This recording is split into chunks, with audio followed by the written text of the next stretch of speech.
on the Midas Letter Network. We're back. What's going We've on, got buddies? Greg, we've got buddies, we've got Carl here today.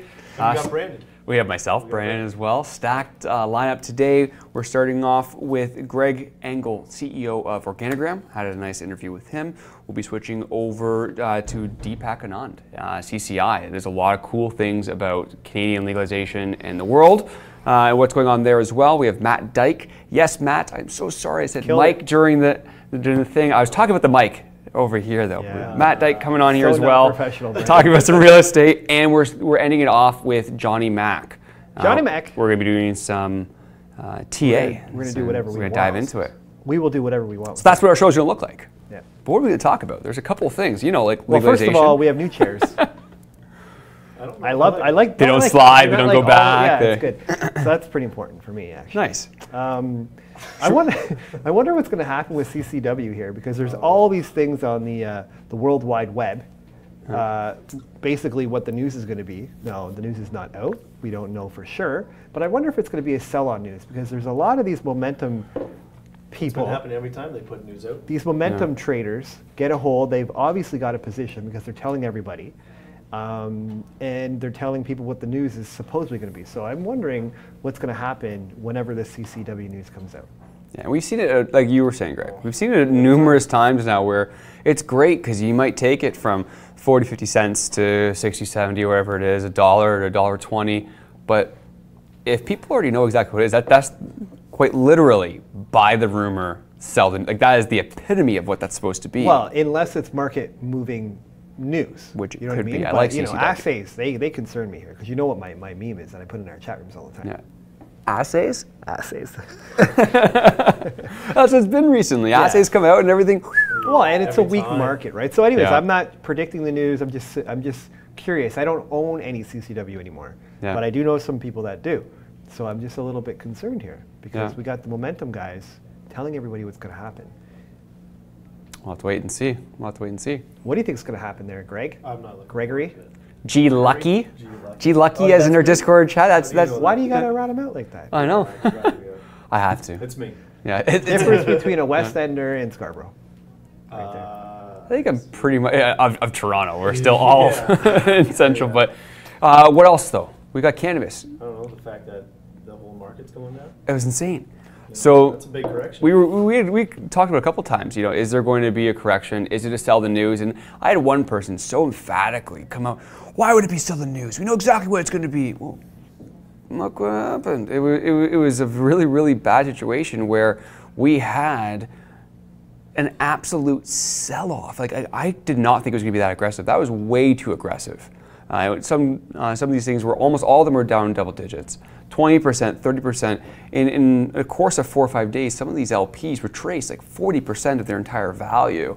And then yesterday, we saw a little bit of a bounce coming into today, and I think today Well, you look at ACB, it's all over the place today. They went down and then they came back, but then they were back down 10%. Like, that's a huge swing. Yeah, massive swings. Well, first of all, my broker wouldn't let me short. I exercised some warrants, and the price went up really high. I wanted to lock in some gains, and they wouldn't let me do it, so I'm pissed. Friggin' discount brokers. Yeah. Yeah. No, it cost me a lot of money. Yeah. But yeah, you know what? If you're a bank, or you're one of these alcohol companies, pharmacies, and you want to take a position in a big LP, you got to like where the valuations are now. A lot better than they were. Just saying. Flash sale. It was a flash sale yesterday. Yeah. That was crazy. But I want to see some deals made now, Yeah, right? 100%. They have to come out. They have to. Get some of these people in. The valuations are pretty good. I mean, unless they want to wait around for another 6 months, which maybe they could. Yeah, well, if they weren't in a rush the last 3 or 4 years as everything was coming up to this and they were watching the evaluation double, triple, quadruple, etc. Yeah. They're not in a rush. But Well, what do you think is going to happen there, Brandon? I really think there's going to be someone coming in. I really do. Let me ask you a Where's question. Diageo and all this? Like, where? Like, I'll had call so them. much I'll time. get it. They're on speed It's dial so much earlier. I'll stock, give and them then, like, Where it's do just you gone. Where do you think we're going to end the year off in cannabis? Oh. I still think it's going to be good. What price do you think Canopy will be at? Oh, we're getting serious with this prediction. No, don't answer that question. Yeah, but that's you a harder think, one. but you think we're going to be higher than we are now? Personally, I mean, look what happened. We've had a huge retracement. We have a lot of money coming in. When that was going down, people were just shorting the living crap out of it, and people were Profit taking panicking. too.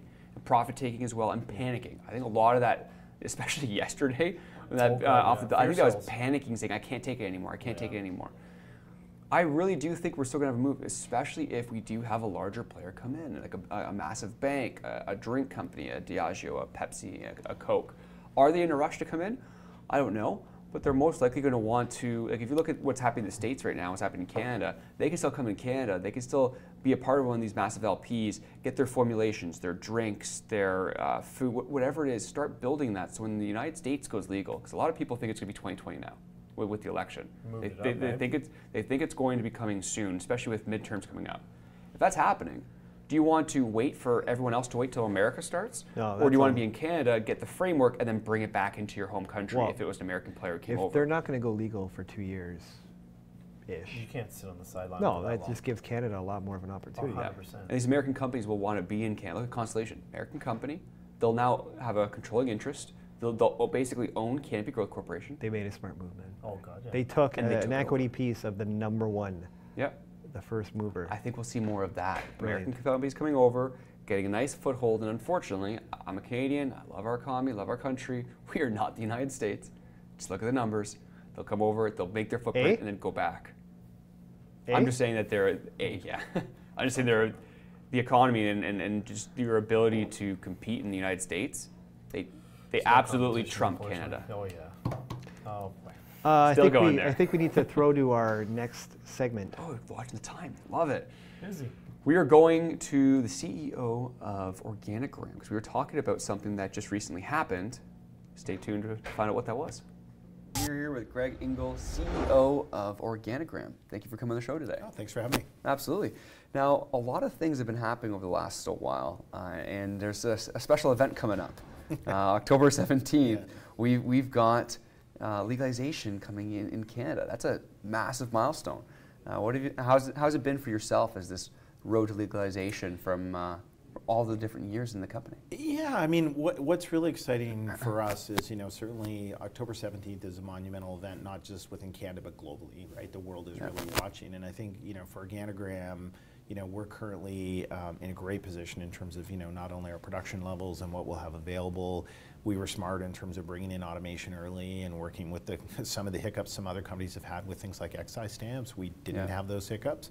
But secondly, while we're a national player and we're providing, across Canada to really virtually almost all the provinces, we've got a really strong position in Atlantic Canada. And what's unique about that is that Atlantic Canada is the only part of the country where we're going to see fully built out retail stores on a comprehensive level on day one.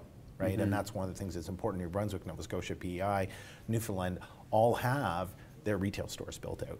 And I think that's really exciting. And so we're going to see more of a kind of true reflection of what the market's going to look like on day one, whereas in some other parts of the country, a couple stores are open in some locations. And Ontario, for example, is online only at first. So I think that's great and very exciting part of what we're doing. And we're proud to be a maritime-based company, but it's been a big plus for us.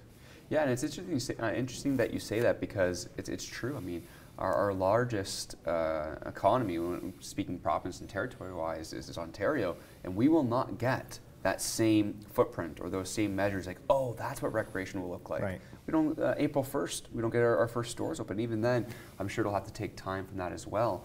Do you expect a lot of online orders still coming inside of Ontario? Is that going to be a big thing, or do you think a lot of people are just going to wait till up to April 1st? Well, I think it's really dependent. I mean, certainly everyone's comfortable in a world where Amazon has such a, and other online retailers play a big part of everyone's lives. People are comfortable ordering online, but I think there's just something about, that whole experience of visiting a retail store, talking to, staff that have a full education, being able to talk about the brands. So, I think you are going to see a difference in terms of the market pickup in, a market like Ontario versus Atlantic Canada. It'll come over time. We've also done some market research, actually. We have a partner company that we work with in Colorado called the Green Team, and we've done some market research of their customer base to just really understand market dynamics of purchasing, whether or not you're a first-time purchaser or an ongoing kind of secondary, third-time purchaser. And certainly still the predominant number one experience people are looking for on day one is to visit a retail store. So, I think that's where the Atlantic Canada is going to have an advantage. And there are other parts of the country like Manitoba and Alberta, they're going to have a small number of stores open. But I think, it's going to take time to see the same pickup. So what we will see is those markets that have online sales only will take longer to kind of build up over time, and the other markets will certainly outpace them and outperform them in terms of a per capita basis for sure. Yeah, and it's it's unique as well, because not only is cannabis obviously quite different from alcohol, these other aspects where, if I'm buying a bottle of wine, if I've done my research into it and I like that bottle of wine, I'm just simply going to buy it again. Sure. If I could do it on the internet, that's fine.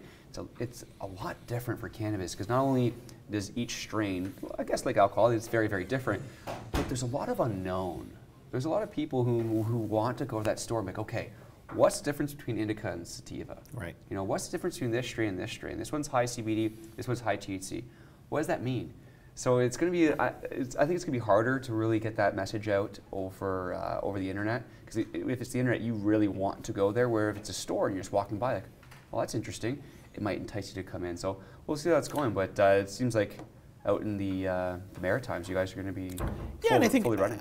I think it depends on the consumer, right? So certainly an existing consumer who knows what they want, knows what they're looking for, they're going to be able to kind of go online and make decisions based on that, and they may not be able to, they may not want to or need to. And even some kind of returning or new consumers will go online and make purchases. But, we look at three groups of consumers, right? There's existing cannabis consumer, there's the new user that's never used the product and says, hey, I want to try this now that it's legal. And then we call them the boomerang user, which is someone who's used at a different point in their life and is deciding now that it's legal, they want to come back. And I think, for those users and the new users, there's a lot of education and interaction. Now, there will be resources available online, and when you visit sites, there'll be information on products. But I think that whole retail experience is going to be one that, a lot of those consumers certainly are looking for. And I know we're expecting increased call volume pretty quickly in terms of our client services. It's one of the things the provinces have talked to us about. Are you going to be able to handle some of these inbound calls from, potential consumers that are asking questions about your product once they buy it? And so absolutely we're prepared for that. Yeah, and that's good to hear. Now, something you're also going to be prepared for very recently. So Organigram is just recently, I believe, gotten your, whether it's the last application or you did get your organic certification back. Yeah, so that's significant. Yeah, for you guys. very significant for us in terms of today, as as I understand, there's only ourselves and Whistler that are actually producing organically grown cannabis in the country, and we have our roots are in organic production. Historically, that's all we did. We lost our organic certification at the end of 2016, and we've been working diligently with EcoCert to retain that back. That being said, it's only a portion of our production. It's less than 5% of our total production, because while at the end of the day there's a demand for an organic product, and what we've seen is that you can never get the same yields that you can get through mineral production.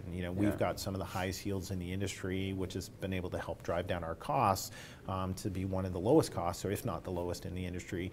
With organic, you'll never reach that number because it is a bit more challenging. You're not able to provide as much material into the plant in terms of driving fertigation, feeding the plant, and what you want to do. So it's certainly at the end of the day, you're not getting as robust a plant. You're still getting a very healthy plant. It's grown organically, but your yields will never be the same. But exciting for us nonetheless, and we know both medically and recreationally there's going to be a demand for organically grown product. Yeah, absolutely. I could definitely see that there'll be a demand. So it's interesting that you're able to meet that demand, because there won't be that many players out doing that. That's right. And forgive me, I believe yours is the 3-tier system. Is that correct? Yeah, one of the things that makes us unique. So if you go back in production, so one of the things that makes us very unique is in the early days of the program, it was difficult to get expansion on the footprint of your license. So the company made a decision to actually build vertically versus trying to go horizontally. So each of our production rooms is actually 3 different levels, and we operate in 3 different levels. And so it's been basically our continued expansion, and we're now capable of producing 36,000 kilos fully licensed for that, is all built out kind of with the next iteration of that 3-level grow. And what it allows us to do is it's very efficient and cost effective in terms of environmental controls, and we've invested heavily in environmental controls. And we've seen that it also kind of drives yields for us in terms of just having single strain rooms that can produce 1 million grams wet, and just the volume of that is so much so that it's a huge advantage for us. But also when you're controlling the environment in a very technical way, the product that you're getting on the 3rd level on the right-hand side is the same as on the lower level on the left. So we've really perfected that growing methodology. So. And 36,000 kilograms, is that already growing right now, or is it coming online? No, that's fully, so we completed our phase 3 at the end of June, so we've been harvesting from that, so we're kind of on a run rate of 36,000 kilos, and then our phase 4 A and B are currently under construction, and that'll bring us up to, over 60,000, and then up to 89,000 kilos in production by August of next year. Yeah, because that's actually a significant amount going into legalization. Have you found any smaller LPs who have these, they've got commitments to one party or the other? Do you find that they're coming to you saying, hey, we need product? We've had from both, so certainly a lot of demand from small LPs looking, or large LPs that are looking to buy wholesale product, and we're not wholesaling to anyone because we have a demand for our product in the market. Yeah. We've also had the various jurisdictions and both public and private retailers coming to us looking for additional product as well. So, we've seen some challenges. Some companies have faced some challenges out there, and I think, they're not able to meet their supply fulfillment and supply demand. So provinces have come to companies like Organigram looking for additional product. So we're in a great position to supply the market, and we're excited about October 17th. Yeah, absolutely. And as I'm getting something stuck in my, sorry, give a good cough there. But no, it's interesting because there's so many different cannabis companies out there right now, and people are trying to differentiate who are going to be the winners and who are going to be the losers. And to have this footprint already and to get that organic certification back, that puts you in a really good position going into legalization, because it's not just legalization, it's the world. Absolutely. And being able to expand, you need to be able to have product to export. We want to expand. So that's interesting. Yeah, well, I think you look at kind of, to give you our perspective certainly on kind of winners and losers is execution is key as a starting point, right? I mean, you've got to be executing, and you've got to be executing against your plans. One thing we're most proud of is when we've shared with the market our timelines to do our build-outs, we've hit those timelines, and our phase 2 came on in February, our phase 3 came on in June, and that was what we committed to the market. I think so execution, regardless of what aspect you're doing, is key. Brand development is also critical, and we've created a comprehensive house of brands, and I think that's one of the key aspects of what we're doing. At the end of the day, consumers are used to looking at brands, and they're going to be wanted. So we've done a lot of market research to create our brands and develop like the Edison Cannabis Company. But I think also your last point was, in terms of international, I think, we're approaching international a couple different ways. One is finding partners in the local markets for production, and then looking for distribution partners across Europe, for example. Yep. We're already exporting both oils and dried flower into Australia. We've got a partner company in Germany that we're going down the process now of submitting for a production tender through the tender process there. So I think there's a ton of opportunities globally, and Canadian companies are in a unique position over the next couple of years, to really take advantage of that, and we're focused on that international market as well. Yeah. Well, hey, I appreciate all the information you gave to our investors. You're obviously on the stock exchange OGI. Is that TSX Venture now? TSX Venture, and then we're in the U.S. on the QX under OGRMF. Absolutely. Well, I appreciate you coming on the show. I'm sure we'll have you on again soon, and we'll do a recap of how legalization is going and see how everything's been transpiring. Awesome. Thanks again for having me. Absolutely. Thank you. You're back. Patty went back to say that. That was interesting, though, because I hadn't thought about Organigram in quite some time. Yeah. They had those Well, issues. they're going through a lot of legal stuff, right? Yeah, 2 years ago they had that issue with microbuterol. Am I saying that correctly? Anyway, it was a new upcoming system. They lost their clenbuterol? No, that's steroid. But going through, and they lost their organic certification, and now they've just gone through the process of getting that back and pushing forward. A lot of people didn't. It's interesting. A lot of people didn't think they'd get it. Yeah, because that's a hard thing to come back from, but they put the work in, and I think they even said, I think it's like 5% of their product is going to be organic. So it's not like a massive amount, but that's going to be a niche for them. And other than that, what is it? T-God, who isn't even growing yet. Who else would have organic cannabis right now? Like an LP. What do you mean T-God's not growing? You mean selling? Selling. They're probably growing their small facility. From what I'm told, they have one of the best growers, T-God. I own none of that stock. Nor do I. Nor do I. I picked up some yesterday. Of course he did, at the low of the day. I know. I know. My name's Greg. Yeah. We're going to have to start getting buy and sell reports showing all these. I'll let you know. But no, so looking back at the day, I mean, it's still looking pretty bloody, especially with the indicators. Canopy, 51.94. Aurora, 10.05, so they're above $10. So a free Well, at 15.35. What's concerning is the bulls fought back yesterday, or traders. Today would have been, a great day to show more strength. And I don't know if we're seeing that. So, we're going to talk with our good friend Jonny Mac later. On this, yeah. Like to get his opinion. We got him on, eh? Yeah. We do, Okay. we do. We'll take 2 for the technology side of things. Oh, Hopefully it works.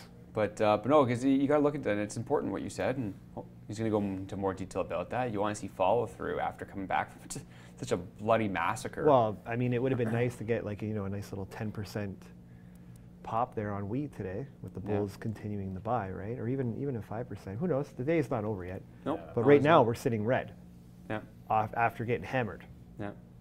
It's crazy. But going to legalization itself, because it's now a week after we had our whole cannabis legalization episode. Everything was cannabis. Did you buy any? I did not, no. Did you buy any? what? Legal cannabis. No, And I did not. So My that's girlfriend 3. tells me I should. Yeah. Yeah. She wants She to try tells me it. I need to get I was high. like, well, You know what I maybe got we will. though? Maybe we won't. Yeah. You got those, eh? They put me to bed every night. The vape pens, and those are still Illegal. Are illegal. It's ridiculous that they are. I would rather touch this than a joint, personally. Yeah, and they've been having issues. I mean, Canada Post went for a strike halfway through, so or they're on a partial strike. Nice. Partial strike for that, but it's the system's rolling out, and they're showing there's 100,000 sales in Ontario alone. So we're going to see some good numbers, but we have a supply issue, a very big one, and we all knew it was going to happen. I don't think people realize it's going to happen within the first few days. People who are more maybe that's exactly what they expected. But in a clip that's coming up later with Deepak, who's the government relations for CCI, so he knows a lot about what's going on in Canada and the That'll world. be a wicked interview. There's some really interesting parts in there that he talks specifically on these supply crunches and everything. Very excited to watch that. So yeah, a couple in. It's hard. Are we going to break out of it? Oh, who knows? Who Like, knows? That's it, right? Like, I Who mean, knows, every eh? company talks Who knows, about how eh? much that they can grow Hoser. and everything Got a like that. Canadian But over here. who knows what companies are going to lose too, right? Yeah. Like it's just a process that they have to go through. And it's going to be hard, right? It's going to be hard to know. I mean, I strongly believe, within a year we'll be fine for supply. I really, these facilities they're coming on Well, are some massive. people say years. Could Like easily how be. can it be that with It's how so many unknown. cannabis companies there are out there that are growing? It's so unknown. It's hard to actually know where we're going to go from this. But Yeah. just in general, though, it's a really interesting step. I mean, you got to think about it. Cannabis is legal all across. Like, people are rolling up joints on the bus and on the TTC, and like it just, for me personally, just going back a few years, it's Oh yeah. my teenage Just walking years were a around lot with that kind different. of stuff, I'd it be was funny. just sketchy still. Yeah. Just be like, who's gonna pull me over? But I think stuff like that's going to come through. What, I think vaping? vape pen, I think vape is like gonna I be don't want to massive. smoke. What cannabis. was Aurora, right? Aurora's doing that little loophole somehow, where they're not making a vape pen, but they're making the cartridges with the oil in it and just Yeah. selling the cartridges by itself. Yep. And in other places, you can get a pen that fit that cartridge. So I thought that was really interesting. Well, it's Pretty smart. Very smart. I mean, look, right now the legal market, at least here in Ontario, can't really compete with the black market Yeah. when it comes to marketing and branding, right? Oh yeah. So it's poop. Yeah. It's your favorite word. man. Your favorite word. I just can't. You can tell he's got kids in the house. If you can you go online, in the gray market, black market, and they will drive it to your house and package it and make it look like something you really want to buy, that's what you're competing with. Yeah. You cannot deny that. That's what you're competing with. So you have to create something to compete with that. Yeah. Yeah. Right? So anyways, my expectations weren't for this to be rolled out and everything to be perfect. This is just big government, legalizing cannabis, like bravo, it's been a big, long time. So they got to do their thing. And they've done it, they've legalized it now. Now we've got to work out the kinks. So hopefully people push for those things, with your local MP, go in there and talk about cannabis and say, hey, Well- it's legal, but why can't I do this? Why can't I do that? Why isn't there? ridiculous. Right. So those are now the things that have to unfold. So, even when the supply crunch figures itself out, you're still going to be competing with the black market, Oh god, yeah. right? For So years. Yeah. there's going to be a Maybe fight forever. in that way. But I also think really what has to happen here is we need to educate people on, the quality testing that goes on in the black market or lack thereof. And now when you think about it, there is a pretty rigorous system here in place to make sure that, there isn't all these pesticides and mold and stuff like that in the cannabis. So personally, I would like now a product, if I'm going to, get involved with cannabis, that, has been tested. Yeah. Doesn't that matter to you? 100%. Does that matter to you? Oh, 100%. Right. So the free market's got to take over and decide what the value should be based on that product and service being provided. Yeah, I believe it. And that's going to grow, and we're going to jump to Deepak, who's specifically talked about aspects like this and in Canada and across the world. We'll head over to him and see what we had to say about legalization in Canada and abroad. Perfect. And we are live today with Deepak Anand, VP of Government Relations with CCI. Thank you for coming on the show today. Thanks for having me. Absolutely. And Deepak, it's been an absolute monumental last week. October 17th, Canada went fully legal with cannabis throughout the entire country. But there are so many different stories to touch on. All of our investors and viewers right now, we all know what's going on with the market. It's been quite red over the last few days. But the industry itself is just getting started. And I thought we'd bring you on and talk a little bit more about that. Absolutely, yeah. Lots of headlines, certainly a lot of excitement around cannabis legalization. But I mean, there's a lot happening in the background on licensing with Health Canada. There's quite a few things happening around the world with medical cannabis legalization. So happy to talk about that in today's show. Yeah, well, why don't we start exactly how you started with licensing, because that's a huge concern for not only a lot of these LP hopefuls who have been working for a long time, building their facilities, working with your company, among others, but CCI has always been one of those main brand names that people really want to see connected to their people looking to get through the ACMPR program. But can you go a little bit more into, what's going on with Health Canada right now? Are we getting more coming online? Is there a panic? Like, where do you see things as of this moment? Well, certainly, if you look at sort of last week, particularly the 15, 16, 17, which was the last few days before legalization, we saw a whole bunch of licenses come on board. In fact, on those last few days, we saw more licenses handed out than any other day since the ACMPR or the MMPR was launched. So that was quite telling and signaling that Health Canada was certainly doing a lot to get as many licenses out of the gates at the very last minute. And there's a lot happening in the background. I mean, Health Canada has hired a battery of people towards licensing to deal with not just the new licensing categories that have come online on the 17th, but also, more importantly, to deal with some of the backlog on applicants that have been waiting in the queue for a very long time. And most importantly, people that are currently either have cultivation licenses that don't currently have sale licenses, or existing LPs that are looking to expand through their second site applications, or are looking simply to expand their current growing rooms. And every time that you've got a new growing room that comes online or a new area that comes online where cannabis is going to be present, you need to apply to Health Canada to get those approvals. So Health Canada is certainly doing a lot in the background. I mean, there's clearly a number of cultivation license holders today that have quite a bit of product actually in stock that aren't allowed to sell it either through wholesale to other licensed producers or directly to the provincial governments. But you can expect over the next few weeks that you will see more sale licenses come out where Health Canada is going to turn these people that have been cultivating cannabis now for many, many months, and in many cases that have access to a variety of product. You'll see that turn online pretty quickly, and that will help ease some of this shortage. Yeah, and the exact word, shortage. You've already seen some articles. We all knew this was coming, though. We understood it's going to be a process because there's a lot of demand that's in here. And a lot of these companies, actually, especially larger ones, are also looking into export deals as well. So it's not just domestic demand, it's global demand. But it's interesting to hear that because there's probably a lot of people right now, or a lot of companies that do have stock and can't get out there because these articles are saying, there's people out in different provinces where it's the retail stores, they're completely dry. Or you go to other things, they had 20 or 30 different offerings to begin with. Now they've got 5 or 7. Do you see that changing anytime soon? Or do you think this is we're going to have a supply issue for at least 3 to 6 months, if not a little bit longer? Yeah, I think we'll still have a supply issue for the next little while, and I would say 6 to 8 months if I was to guess. I mean, let's not forget that there's other international markets that are coming online, and the only thing that licensed producers can actually export from Canada is medical cannabis. They can't export non-medical cannabis. So we're certainly going to see, a variety of product being, sort of moved into these areas that are sort of, almost at this point, commanding a high premium on products. So, where you need to sell to a provincially authorized distributor at between $4 and $6 a gram, you can now retail this or wholesale this into European markets at $7, $8, $9 a gram in many cases. So we're certainly seeing a lot of interest from the international markets come online. The UK just announced that as of November 1st, they're going to be allowing for medical cannabis to be prescribed in the UK, and that they're going to be banking on imports to a great extent to kind of address some of their issues. And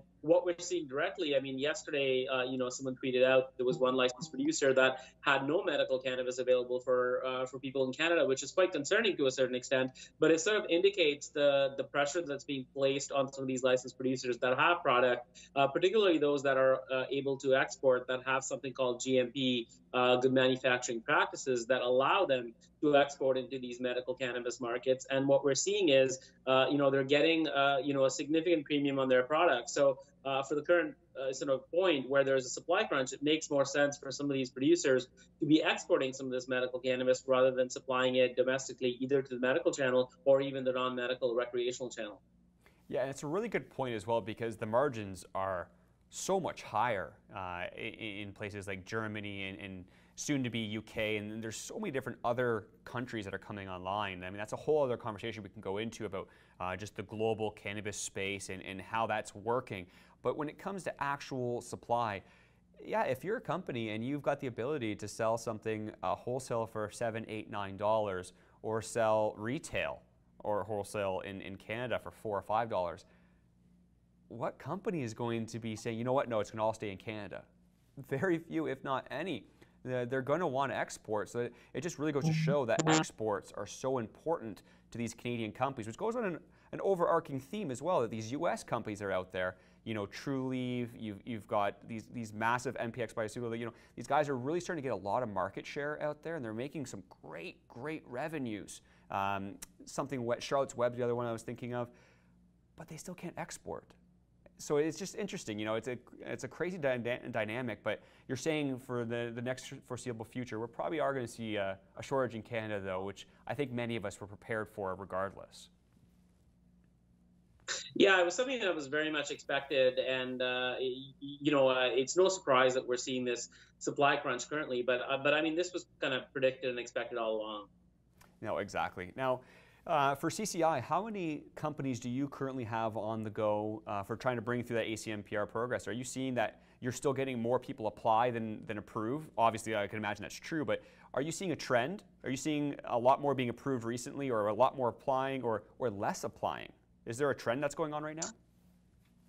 We're certainly seeing a lot more people submitting applications. So on October 17th, the ACMPR was sort of replaced with the Cannabis Act. And what we've seen is there was a number of people that either were what was previously the black market, now start to apply for micro sort of licenses, both on the cultivation and the production side, and in some cases standard cultivators and processors. But really what Health Canada has done on October 17th was issued 10 new classes of licenses. So if you just wanted to be a grower and not worry about all of the other things, including sale and quality assurance and all that stuff, then you don't need to do that anymore. The previous ACMPR was a fully vertically integrated system, so you needed to do everything from sort of grow your crop till the time that you find customers to sell it to, and that would include the marketing and the shipping and all these things, whereas now Health Canada sliced and diced it. So basically, if you just want to be in one side of the value chain, then that's all you can do. If you just want to be a grower, then you can do that. Or if you just want to be sort of on the marketing or sales side, then that's all you could do. So we've certainly been inundated with companies that have been holding out and waiting for this model to launch. But as far as existing applicants are concerned, there's still several hundred people in the queue that have been waiting for a very long time. That we're seeing a lot of movement on with Health Canada, and there are parts of the Cannabis Act that require sort of new information to be sent into Health Canada. There's new security clearance protocols and forms that need to be filled out. So we're quite busy doing that, but Health Canada is certainly very committed to getting this regime on board. They realize that there needs to be more licenses handed out, as much as they want to make sure that sort of the new applicants and new licenses are brought on board, and people that have historically grown in the black market need to be brought on board. They also realize that there's this sort of backlog, if you will, of licenses that need to clear through. So certainly a lot of willingness that we're seeing from Health Canada, and they're pushing along quite well, I would say, and we've certainly been busy, as I can imagine they have been.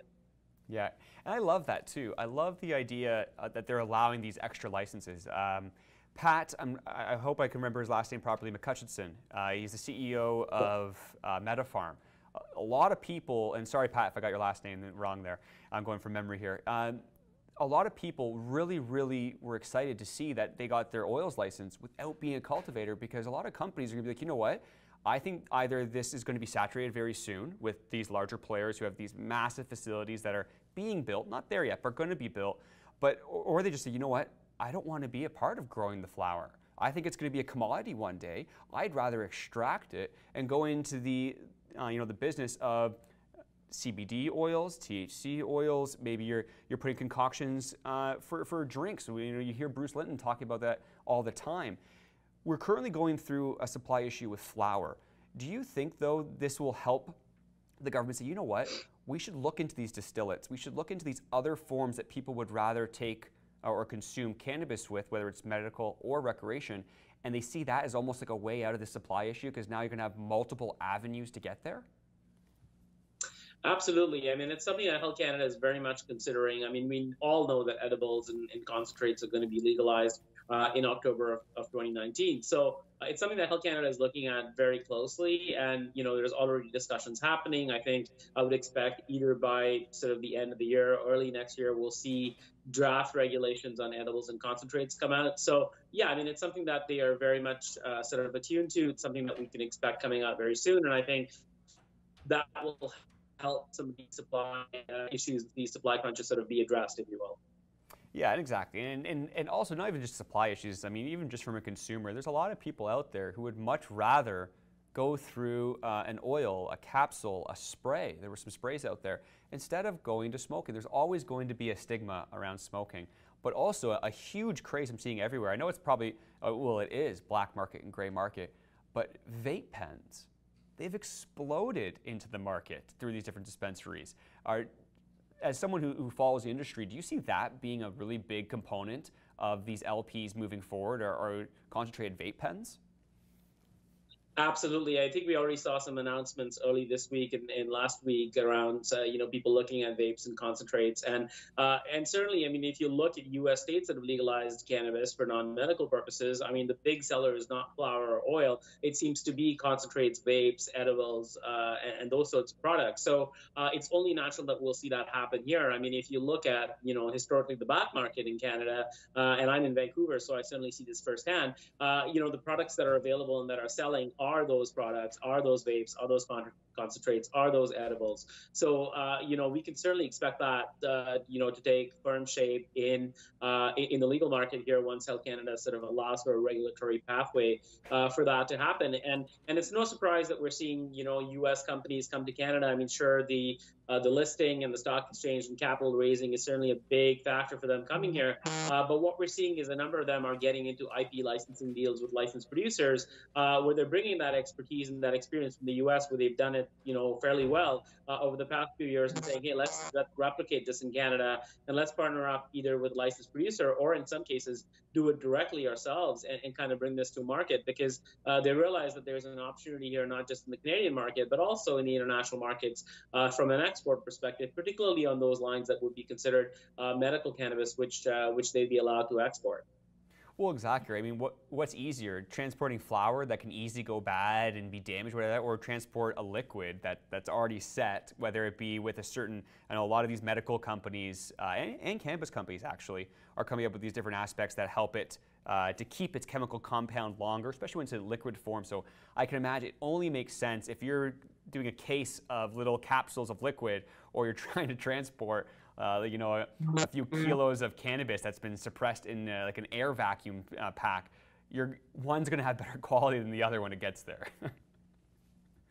Oh, absolutely. And I mean, even the existing sort of models allow for things like suppositories and other forms of products that, it's been surprising not to see an existing licensed producer look at developing those formulations. I mean, we've seen a few licensed producers like Hydropothecary and Aurora get pretty creative with a sublingual spray and Keef and Shada for a brief period. But I mean, we're clearly seeing a lot of people get creative and come out with these new lines of products that the market, so desperately needs. So, what we'll see in a year from now is going to look drastically different than what we're seeing today. And again, this is not something that's unique to Canada. We've already seen this happen in jurisdictions that have legalized, particularly in the U.S. When you look at California in particular, I mean, if you want to know the future of cannabis and cannabis products, just go to California. Not so much from a regulatory perspective, but certainly from a product perspective. I mean, on the product development side, California is doing a phenomenal job on product formulations, and we're seeing a lot of very interesting products coming out, including beverages that we've talked about quite a bit in the Canadian scene, with likes of Coca-Cola and Pepsi and Diageo and some other big bev alcohol companies coming into the space. Yeah, and I hope so too, because I'm actually speaking. So I mean, through our community at Follow the Money, we speak to a lot of people, whether it be consumers, investors. We want to find out what people are talking about. But just looking at my Facebook feed and looking at people who, 4 years ago when I started investing in cannabis, like they weren't even anywhere on Facebook talking about it. Now they're experts or they're whatever it be. But some of them are making really good points, though, is that when you look at the market we've created, the black market and gray market can thrive in this.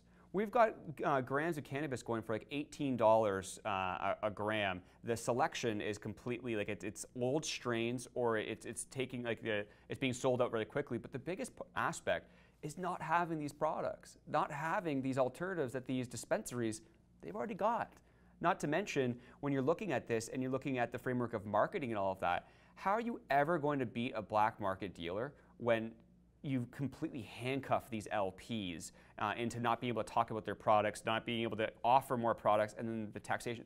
A lot of different things piled into that comment there, but the reason I bring that up is that I wanted to ask, do you hear of anything? Are they speaking in government, in our government right now, saying, hey, you know what, we might have gone a little bit too strict on this whole cannabis marketing aspect. We might have to loosen this up. Look, the intention always was, I mean, we knew very early on from when the task force was formed and the Liberal government came out with this, they said we're going to very strictly enforce this and regulate it, and it will ease over time. And, I don't think we're certainly seeing any relaxation at this point, particularly on the marketing and sales and packaging and branding side. But what we are seeing is, if you look at from a regulatory perspective, I mean, where we were about a year ago and even 2 years ago, a lot of the regulations required for LPs to set up these massive industrial scale malls that were very expensive, to begin with, that have now sort of been taken away. And Health Canada says, okay, we've looked at this from a risk-based scenario, and we realize that you don't need to have these industrial malls that are level 7, 8, 9 in many cases, and that's a bit of an overkill. And so they've sort of relaxed those requirements. We've seen the ability where you needed to have a security cleared person called a PIC in every room where cannabis was present, to now saying, okay, well, you just need one person per site. So we're certainly seeing a lot of proactive developments from Health Canada based on risk-based approach, where they've seen this program for the past 4 years. They've said, okay, well, these are some things that I think we probably went too aggressive on, and we can afford to now step back on that. And I think we'll see the same on the sort of marketing and enforcement side. I think once we realize that, look, we've achieved most of our basic objectives with legalization, one of them being keeping cannabis out of the hands of kids, then we will be able to sort of relax this over time and kind of, roll this back. And I think Health Canada and the federal government completely realize that some of these LPs are being handcuffed, particularly when you look at the black market. And now the black market is not really dispensaries that are selling product illegally. It's actually websites that are selling cannabis online that will deliver to you. I mean, they're completely in the shadows, and it's very hard to sort of go after them and aggressively enforce them. When from an average consumer perspective, you could sit back in your home and Canada Post will deliver you your legal cannabis on one side and your illegal cannabis on the other. And in many cases, consumers don't don't know the difference between the two. So we will see that relaxation over time. I think as we look at edibles legislation coming in, we look at these other forms of products coming in, I think the next thing Health Canada will start to look at is how to sort of, not just eliminate the black market on one hand, but allow for the illicit market to compete with that. Why don't we call it there? I had a good question for you, but it's just eluded me. But I'm sure we'll get you back on here many times to come, because there's a lot of different questions to ask as we continue to go into legalization and how it's progressing and the issues that come up, but also the things that really went well. So I'm sure we'll have more conversation about this very soon as well. Indeed, many more conversations to happen. Thanks for having me. Absolutely. Always a pleasure, my good sir. Take care. And we're back. Why do you gotta do it to me? Well, that was awesome, and I love talking to people like Deepak who know so much about the industry and what's happening. Love it. Thank you for coming on, Deepak. Thanks, Deepak. Absolutely. Thanks, Deepak. What? Real Don't mock me like that. But no, it's just interesting, like how much it's spreading. And we were talking when we first started the show today about, Canada will go out and start getting into these other countries and start getting the know-how, all those different aspects. He's literally saying our know-how is going out and helping these countries pioneer their cannabis programs going into medical and beyond. That gentleman is in high demand. Yes, he is. In the world. Yeah, The whole world. He is always, every time I send an email or try to get him on the show, he'd be like, oh, I'm in Germany, oh, I'm in here. Yeah. Oh, he's just all over the place. And You must be a big deal for him to respond to you. no, I think he's just very nice. But it was good. I like that because it's we can speculate all we want for these different elements. It's people like himself and these other individuals who are really entrenched in the legal side of cannabis and speaking to the government. They're the ones who actually have a better clue of what's going on. So hearing that, I feel like it's much more definitive than just us speculating and asking what price canopy is going to be at by the end of the year. Exactly. And just guessing. Yeah, no, he's an insider. Yeah, no, it's good. I love it, love it. Hopefully we get some more. And we got a nice clip that's going to be going on next week with Pat Moher as well. Patty. Ethical Image, where they It's his actually birthday had today. Happy birthday, Pat! If you're listening right now, watching, happy birthday. What? He's got I'll some send clips you a on that. really funny meme later. Yeah, but he's got more CCI stuff coming for us next week. He was able to do a lot more of what he does: photography, Great story. videography, planting trees, all three. From Matica to, where was he last? Muskoka Grown, doing stuff for Muskoka Grown, and now he's conference to conference. Now he's actually working alongside CCI. But it all started with Matica. Yeah, Isn't everything? It all started with Matica. that's where everything starts from Matica. Everything. Everything started with Scarfy. I think his wedding started first. He was supposed to be on the show today, but I don't know what happened. Yeah, He's not coming on. yeah. What's going on, Boris? I don't know. But we're going to switch gears into real estate. So we had Matt Dyck come back on. We talked about a lot of the interest rates rising up and all these different elements that are happening. That was a really good clip. We let that run for a while because it's got a lot of different elements that if you're a homeowner, if you're investing, if you're thinking about buying a home, we touched up on a lot of different elements going through, and I thought it was really interesting. I want to do a weekly segment with Matt. Not Mike. Yeah. Matt. I said Mike on the, I know his name's Matt. I'm sorry, Matt. You owe him dinner. I do. I owe you dinner and a beer. But let's go over to that clip now. And we are live back with Mike and Carl. Hello. Nice to have you back. Appreciate it. Good to be back. It's okay to have Nice you to back. have Just okay. someone. No, I can't, of course. No, awesome, man. I love it. Because this is an area that we don't talk enough about. So many people are so enamored on cannabis and mining. And these are real estate and what's happening right now with POLAs raising the interest rate today. These are things you need to keep your eye on. Absolutely. Markets are very fluid as usual, and I think that we can do a little bit of dive into what that means for all of us locally in Canada in terms of how the rates are going to affect people. It's definitely going to push some sectors, and others it's going to have a negative impact. Yeah. So. And where do you want to start today? We've got a few things lined up. Well, I think it'd be great to talk, especially since last week was a big week in this country with legalization. I think it'd be appropriate to talk about how legalization is, for what we know right now, is impacting the mortgage world and real estate world. Yeah. And there's a lot of questions. There's a lot of unknowns, I guess I should say, out there right now. And I think where a good place to start would be talking about what are the positions of some of the major players in the market. So what I mean by that would be looking at our mortgage insurers. We have 3 in Canada. We have CMHC, Genworth Canada, and Canada Guarantee. And interestingly, only one of them made a statement, and that was CMHC. They came out and said that there would be no changes to their policy, and that lenders would need to continue to report any type of grow-up issues that they came across during the normal transaction of issuing a mortgage, through appraisals, that type of thing. But they don't look at any changes. The other 2 were completely silent, which is interesting.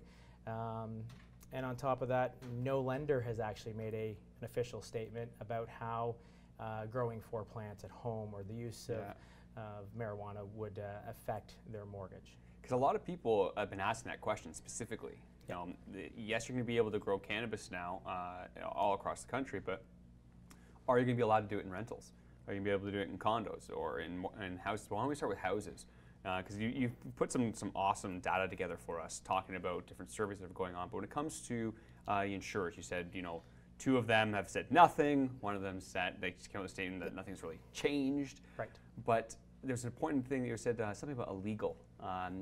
You're not allowed illegal drugs, but now it's not illegal, so you're allowed to grow? Well, so I mean, part of having home insurance, having a mortgage, you need home insurance. Anytime, you know, when you've gone through the mortgage process, make sure you get your home insurance before we can close the deal. The lender, the insurer, make sure you have to have that. So there's 2 types of language, from my understanding, in most people's home insurance, and one would say illegal narcotics, which covered cannabis up until the 17th, and the others will specify individual drugs. So for those insurers and people who have policies that indicate that they have illegal narcotics, realistically, that's a gray area now, because obviously cannabis is no longer illegal. So that would be one spot to look at for sure. It's kind of like what's on the books is on the books. And as one of my colleagues put it on a call we had earlier this week, he said, you know, 1 plant growing at home could be perceived as a grow-up. Yeah. Now, that seems very extreme. Yeah. And after speaking to a couple lender reps, now again, it's not an official statement, but I was talking to one of the major bank reps in the Durham region yesterday, and he said, look, our bank is not going to worry about 1 plant, but if we see more than what is being prescribed by the federal guidelines, then we will definitely report it. Yeah. Yeah. So people need to think twice about that in terms of when they go to get a mortgage, because that's that part of it. And then I also think it's important because right here in Toronto, condos are obviously a big machine, as they are in a few other, Montreal as well. So all of the condo associations are moving with, they're scrambling because they're calling their lawyers and they're getting their guidelines changed to ban cannabis, with the exception of medical, which they have to accommodate. Yeah. So if you live in a condo, even though you have a legal federal guideline, look for that to be changed. Well, so this stuff will get sorted out in court at some point. Yeah, and I mean, if you look at how the rule came across, they did give condo associations the legal right to make their own determination. So, you know, if there's enough members that want that, just in terms of policing it and trying to figure that out, you'll get into a lot of individual units could potentially have future litigation against each other if they're impacting each other, right? That's Well, we're going to have to get some judgments here in court, see what the precedent is going to be. Absolutely. Well, yeah, because I mean, you got a stat here. You know, fires occur 26% higher in homes that grow cannabis, which is like that's a significant number. But they're doing it. Well, they were doing it illegally. Yes. And now we have technology coming out to do this at scale for people, right? Yeah. So I mean, we can't really use those numbers. No, and I think that number also would reflect somebody who is doing, to your point, illegal grow up in the basement. They've got the whole house jacked up with plants. A lot of people use LED lighting. There's lots of safer methods for 1 to 4 plants. So that's another issue. Yeah, now you have entrepreneurs coming out with things so you can do this at home, and it's going to be tested, and so. Yeah, this is such a gray area. Interesting conversation for sure, but there's a lot of moving parts here. Yeah. Well, why don't we go into some of the stats though, because we were looking into, does this affect property values, and a lot of people who own a house, who are looking for a house, investing in a house, they want to know this question, or the answer to this question. It's interesting because there's some stats in here that really stick out. Yeah, I mean, there's a recent survey done by Zoocasa online. They had about 1,300 respondents, and looking at it, 52% of all home buyers would think twice about buying a home that had been used to grow even legal amounts of marijuana.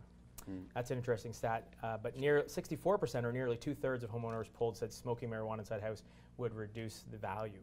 And again, you can break it down in a whole bunch of different areas, but it's really going to depend on which age group you fall into as well. So millennials seemed to find that they were the group that seemed least affected by it, where your Gen X and your baby boomers felt at a much higher rate, about 59% were opposed, only 38% of millennials. And of course, we won't look at Gen Zs right now because we don't need to go there yet. But it's definitely going to have an impact in it, and I think this is going to be an evolution. I think we're only in week 2, right? Yeah. So we have to see how this plays out with public opinion. There's also a break with renters. Of course, renters are feeling they're happy about using it or growing it. They think it's fine. Where of course landlords are overwhelmingly opposed to it, and of course they can put provisions in leases. We already talked about condos, but they can definitely make those changes to eliminate it. Yeah. And you know what? I don't know if I disagree with them, to be honest.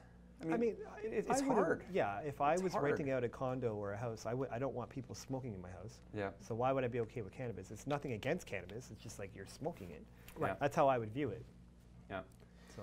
Yeah, and I think that part of why I wanted to kind of point this, at least what the thoughts are right now, is because we do have a bit of a case study south of the border that we can look at. There's a few years of legalization in a handful of states down there, and we do have some stats from Colorado and a few of the other prominent states that indicate that residential house values went up. Now, some of the studies, I was reading into them, they are looking at a very tight-knit area, so was it a broad enough study? Not sure, but it was about an 8% increase, and that was from about 2014 onward. Interesting enough, there are areas when legalization came in which did affect values, and that was looking at a grow operation versus a dispensary versus a retail type of scenario. Yeah. And I think the further you go down the list, it indicates that the value is impacted more. So yeah, grow-ups, I think it was 8.4% negative value in Colorado as opposed to the rest of the counties in Colorado, and then only 3.8% if it's a medical dispensary, and then just under 1% if it's a retail store. That's still, if those stats prove out, and it was done with due diligence, but that's still 8.4%. That's a significant amount of your house. And you know where it came from? It was out of people from out of state moving to a state that had legalization for the most part. Yeah. So they found that people wanted to come into that environment. And there was also some underlying stats in there as well, because where there was legalization, they also found that violent crimes went down. Okay. So that was cool. Which is very good. Now again, so more cannabis, less fighting. Yeah. Exactly.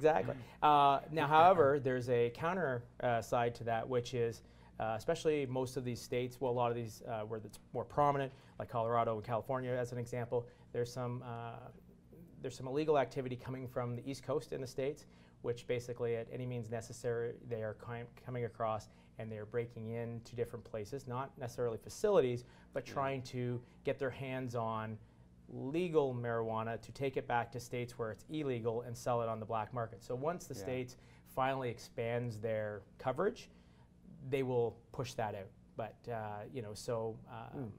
murders are down, things are like that in those areas, and that goes for like California, and the study also touched on parts of border cities in Mexico as well. Were also reduced.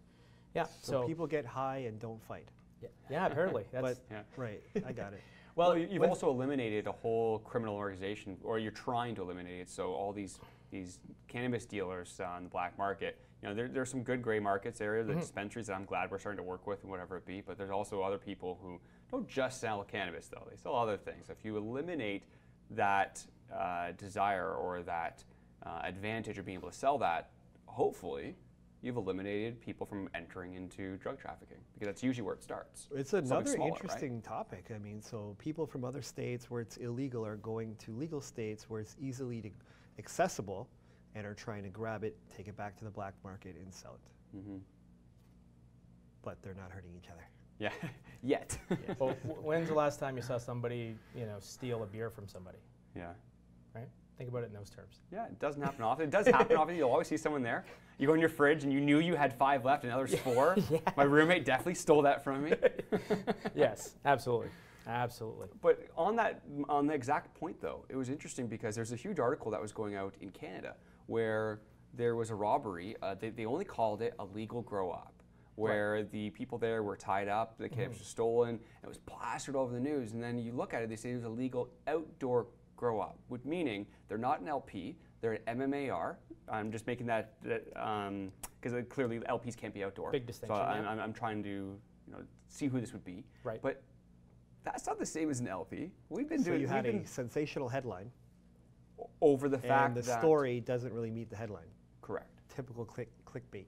Absolutely. So now everyone's gonna be like, oh my goodness, there should be armed robberies now. They're all gonna be stealing this cannabis. If you try to go into a cannabis facility, you need a fob to get to every single door. I've been stuck in one once because I We lost have been the person. stuck in one, that is And correct. we couldn't get anyone's attention, and we couldn't get out of the Right. building because we didn't have a fob with us. And Health Canada could watch us. They have actually it at could any see time. us in the room So it's if they wanted to. so to anybody watching, if you did see that story, that is a shame, but it's an outdoor grow. They do not have 24-hour surveillance like an LP do. They do not have security guards on hand. The security of the building is so much different. Cannabis is taken over. Yeah. We're talking about real estate, and it's basically all about cannabis. I know. So you see where our minds go? Let's get into the REIT, the cannabis REITs, and REITs getting into cannabis. Yeah. I know Matt has some good data on that, or some interesting.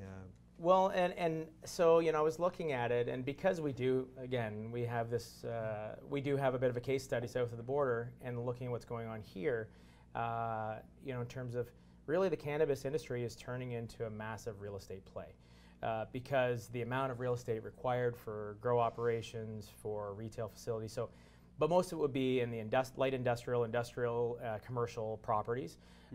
We've seen some of the bigger players in Canada, like Canopy, buy their own properties outright, where a lot of the other ones need their liquid cash and flow to be able to do business. So it's easier for businesses to have somebody else own it and they rent it back. And that's a big trend that's been going on for the last 3 or 4 years in the States. Now, I did just pick this stat up just before we decided to sit down here. In 2018, 8.7 million square feet as of September of facilities, grow facilities in Canada have been taken over, and there's another 6.4 million on the books available. Now, put it in perspective, 8.7 million square feet seems like a lot. It's equivalent to Amazon's headquarters in Seattle. Yeah. Right? But that's just giving you an idea. And so warehouse space in the States, when we look back on what's been going on there, went up by 60% in terms of the cost of it, and renewals on leases went up by 25%. Wow. It's massive. There was one company in Boston where they're now paying to the tune of $2 million a month in rent. Right? So there's crazy. It's crazy, it's man. that type of thing. So Innovative Industrial Properties, Calix, and First Industrial are 3 of the players in the States. They have properties in California, Colorado, basically wherever it's legal. But they're focusing on the 20,000 to 50, 60,000 square foot facilities. And it's interesting, we were just talking about security. I don't know if the security requirements are there in the States for warehouses, so that might be a bigger issue for them. But yeah, those plays down there are, those areas come with baggage too, because they're also, usually they're going into parts of town that are already devalued. They were just, decrepit buildings. And so now that's why you're going to see a bump in value, because now there's actually something worthwhile, and people move in to work there, right? So Yeah, it looks creating Smith jobs, Falls. creating opportunity, that cannabis plant.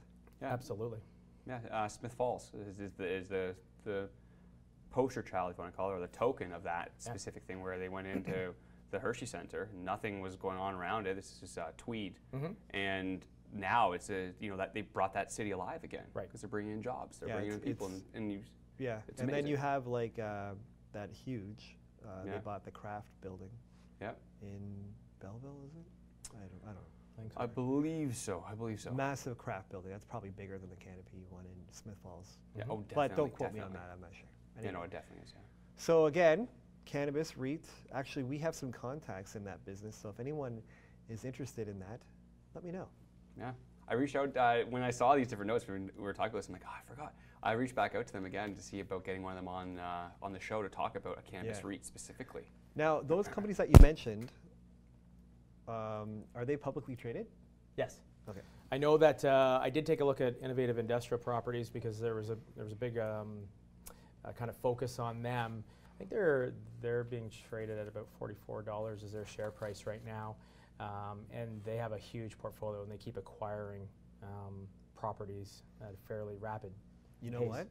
We should get someone on from one of those companies, and they can go over their business model, and we can go over it from an investor standpoint on how to, look at those companies and sort of assess them. That'd be really cool. Yeah, absolutely. But let's get away from the cannabis stuff because, again, today we had a rate hike. Yep. So what are you expecting now for rate hikes moving forward? More, well, I'll let you touch on it. Sure. Well, Bank of Canada made their official announcement as everybody expected for the most part. So the key interest rate went up from 1.5 to 1.75, and so 25 basis points seems to be the normal run. And what seemed a little bit different in the announcement today was that the language, and everybody always analyzes what Stephen Pulls puts out, but previously it's always been gradual. They've always talked about gradual increases. And this one seemed to change, and most experts are predicting that we're going to see it to speed up a little bit. And he has, Pulls has this philosophy that we need to get to a neutral state. And neutral state for him is about 2.5 to 3.5% on the key rate. So because of that, we're likely going to see at least 3 rate increases next year. And that still just gets us into that beginning of that band. So that key rate then applies to our prime rate, which drives our variable mortgages and other things. And so basically now we're at 3.95 for a variable rate before you get your discount from the lender. Yeah. So this would get us around 5-ish for someone that had maybe good credit, can go to an A lender next year on 3 more rate hikes? Yeah, you're going to get it. Yeah, you're definitely going to be in that range. Which would be more of a normal interest rate historically. It is, and what it allows Bank of Canada to do, so again, the neutral zone is what he refers to as home, because it gives him some flexibility to be able to, if the market slows down, if the economy takes a turn, and there is some anticipation that in the next 2 years that we're going to see a slowdown south of the border. So there's predictions that the U.S. is going to go into a recession at the end of 2020 because by then those Trump tax cuts will start to wear off. The spending that they were doing initially is going to wear off, and you got to go down. And I think we were discussing, off camera earlier, that's just the normal cycle of the market. Yeah. And so Canada wants to be positioned in a way that we can react. If we need to stimulate, then we can talk about reducing the rate. Right now, though, they also feel, they made a comment that they felt that the mortgage rules are actually, people are becoming accustomed and being able to manage that debt load. Although, there are individual stories that don't say that at all, but that's what the Bank of Canada feels right now. And so I think the average debt per person right now in this country is $23,000. That's the debt load if we all carried it. Yeah. So this would be why the stress test came in. Yes. They basically were factoring this in. Yeah, no, they're very happy with what's happened with the stress test. It really has tried to stop people that probably shouldn't be buying and keeping them in the rent department, but that's creating a new issue. Yeah, now people can't get homes. Is there room in this market for speculators in real estate? You know, the flippers? Are they being, like, if you're a speculator in real estate, and you know, a lot of these people in the GTA were just buying properties. I know people that were making a killing, and they weren't even really doing too much work on the inside. Just, you know, every month, the values were going up significantly, right? If you had the right team, if you can avoid some of the fees. But now, what should speculators be doing in real estate? Should they be trying to find rental properties and fixing them up? And like, what do you do if you're a speculator in real estate? Where would you move now? Well, I mean, you're always looking for ideally, and I think there's room for us to dig deep on this in another conversation. But there's definitely, you always want to look for a property that nobody wants. Really, that's what you want.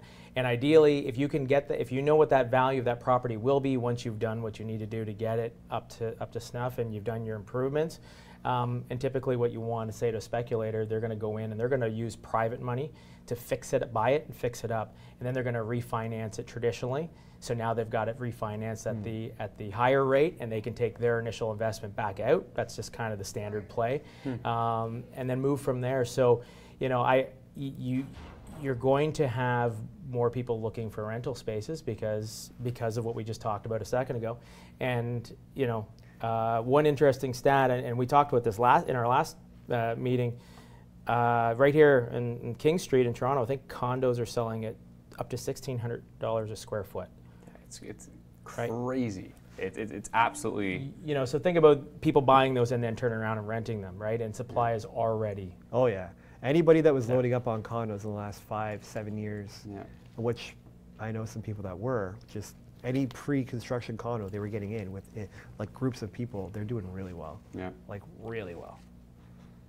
Now there was something else that I read which was kind of interesting. I don't know if this philosophy or this thought is you know, everybody's buying into it, but our tech industry is making great strides here in Canada, and I think we created somewhere in the neighborhood of about 28,000 jobs this year, which is more than San Francisco, Washington, and Seattle combined. I read something and about this. 82,000 tech jobs in the last 5 years. So I mean, think about if you read the news, I think Google Sidewalk, Uber, Microsoft, Shopify, they're all setting up shop here in Toronto. And so from that perspective, we're number 2 in North America, number 4 in the world for tech, and then combine that with being number 3 in North America for the financial sector. That those individuals coming in that are going to have high-paying jobs are going to potentially make another real estate bump in the next 1 to 2 years.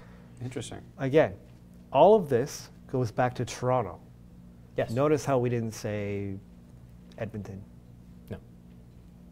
Love the Oilers, but no. Lots of other places I could have mentioned. I'm not trying to pick on them. No. But so, okay, so we're in this state of getting higher rates, right?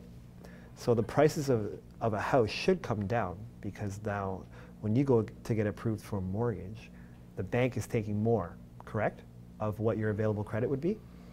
Well, yeah, I mean, so we just hit a 4-month stop on the sale price. So, you know, the 4-month trend that was there in terms of the going up in price, it just cut off in September. And listings went up. So, well, okay, so listings jumped quite a bit, like about 28%. So listings went up and prices stunted. A good friend of mine has a house in Whitby, Ontario. I know you're very familiar with that area. In a very nice area in Whitby, which is already considered a nice place to live. He can't sell his house. And so he just readjusted his price. They haven't even had an offer. And last year, well, the beginning of last year, I mean, he could have sold this house. Some people would have walked in there and been like, I'll give you whatever you want, with no, what's it called, no terms. No conditions. No conditions, right. Yeah. It's crazy. It's just flipped. We just had both sides of a coin Yeah, there. and the scary thing in my opinion is that we're not talking about historically high rates here. We're talking about normal rates, man. And people are just like in debt, and you know, they're looking and they go, can I afford this? So we're definitely still in an adjustment phase, in my opinion, unprofessional opinion, in this awkward place. So it sounds like if you're in Toronto, you know, this is where you have these job growth, you have people that have good salaries here. I understand how this market is maybe going to get a bump, but you talk about Whitby, where prices have gone significantly higher over the last couple of years. They don't have the jobs to support that. There's maybe going to be an adjustment. And typically, when real estate goes down, doesn't it start from the suburbs and crunch in? So if you look at Toronto going out, Yonge Street would be that medium line. So if you're on Yonge Street, the further you go out, you would get hit first. Is that accurate? Well, you know, theoretically, I would say yes, but the reality is in the GTA, because you get more for your dollar in the suburbs, you're going to see downtown is downtown. Downtown's got a draw. You're always going to pay a premium for being here, right? In terms of what that means and what you get for it. You know, we talked about it. You go east, not so much west. You go east in the GTA, and you will get more of a property. You know, be able to still get a good value. So, what I'm thinking is, because is it safe to say that it's slower out east right now?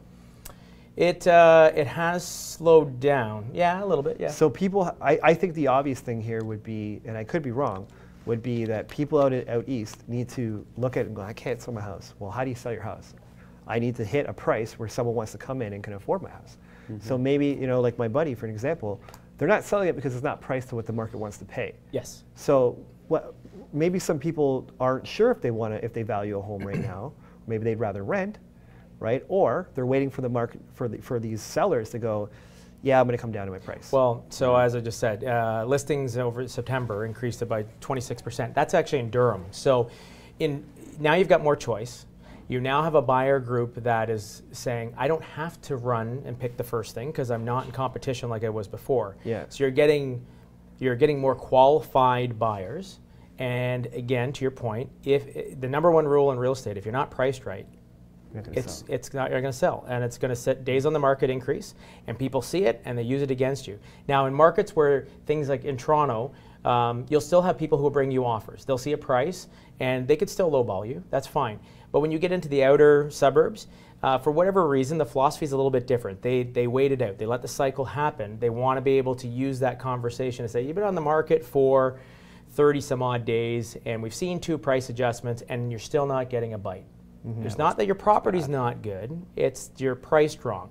And you also have this hangover for sellers who believe that, you know, some of them, rightly so, have obligations in the background that they need a higher sale price. But there's others who still believe they can sell what they were doing the last 2 summers, and it's just not the case anymore. It's not the case. You know, and there are, you know, I see it all the time, obviously firsthand.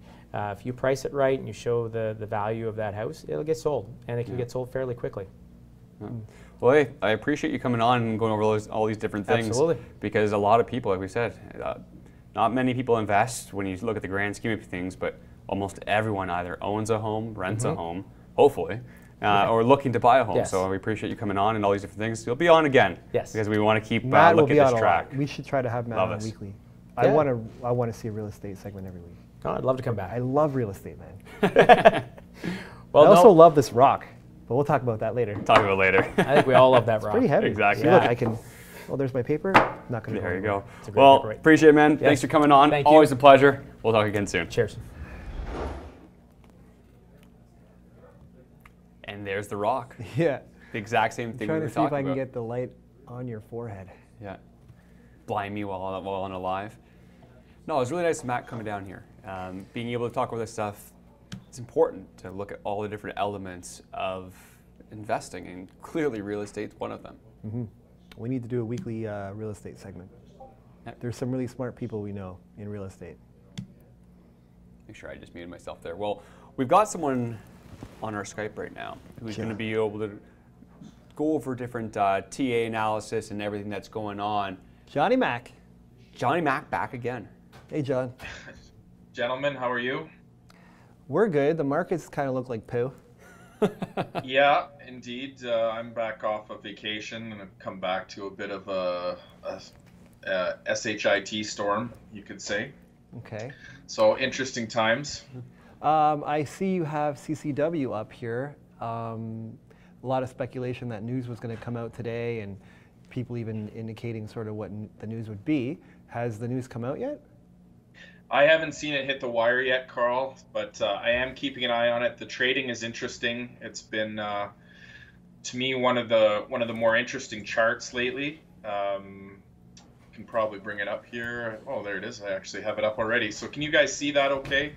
Yep. That chart displaying? Yeah. Okay.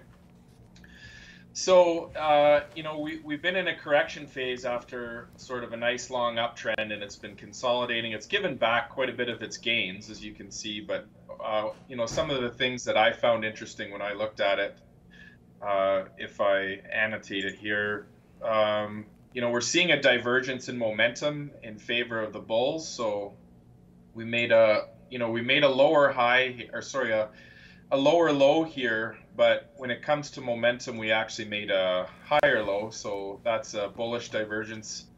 We also made a lower high here, but we happen to make a higher high here. So again, we're seeing some bullish divergence in momentum. So that's always interesting. For me, that's, you know, something I kind of look for, and that, I believe, was actually, if you guys can see, I'll sort of zoom out on the screen, maybe it'd make it easier for people to see, but that was actually confirmed on the moving average oscillator, like your momentum oscillator. So I use PPO instead of MACD, but again, you can see we made again the lower low here, but it wasn't confirmed, and we actually had a trend line crossover. We're back above zero, first time in a while, so things are looking good for CCW. I would say, obviously, that's sort of you know, that tells me the market is kind of excited. I don't know if there's a leak of news of exactly what news is coming out, but it's certainly showing some excitement in the market. Another thing to note too, some of the highest volume days we've seen in a while have been big bull moves where we've had a close near the high. So these guys right here, see these two volume spikes, and we have these nice candles coming into this trend. So I like it. Technically wise right now, I think it's strong, where it's just sort of consolidating in a fairly tight range. Right there. And if you actually watch the trading, the battle has been sort of around the 63, 64 level, and I think that's what the chart was saying as well. So every time it gets up here, you get some selling pressure, and what I expect is happening, guys, is we're probably getting some warrants exercised. I did bring up the market capitalization chart on that. So this is just a listing of all your shares outstanding on the stock, and you can see that it's actually slowly creeping up. So towards the end of June, early July, we were around 63 million. They did do a financing, I believe, about 2.2 million shares, but you see we're actually over 10 million shares gained. So there are some warrants hitting the market. That would be my best guess for what we're seeing here in the trading. You're seeing a lot of anonymous shares hitting the market, especially at 63. Yesterday there was a lot of, you know, iceberg orders. You know, the sellers kept showing up, and to me that looks like warrant holders slowly bleeding out into the market. You know, so far there's been enough buyers to soak that up. So, you know, now it comes down to, is the news going to excite the market? And as always, I think the important for people to understand that expectations play a very big role. When the market has high expectations, it takes really good results to push the stock. So that's, you know, one thing to be aware of if you're, you know, if you hold CCW long. I happen to hold a very small position, not a big position, but I do own some. But one thing to, you know, to always factor in is, you know, are people buying in here just on expectation of news? You know, if the news doesn't excite them, a sell-off is always possible. We kind of saw that on Garibaldi. And I do know just there are a lot of traders in CCW as well. That's another thing to be mindful of, the trader mindset. Certain groups on the internet, they're getting in cheap. They sort of get a heads up that news is coming, and they're going to be selling the news almost all the time. So that's going to give you a lot of selling pressure as well. So that's, you know, you need some solid news to sometimes. Yeah, it's scary because you have these warrants hitting the market, and you've got these traders. You know what I mean? So I mean, and then you're talking about expectations. This is definitely worrisome. Well, yeah, I mean, they're two, I wouldn't call them red flags, but they're yellow flags. It's something to be mindful of. If you're holding position in the stock, just be sure, be aware that there's some trading groups out there.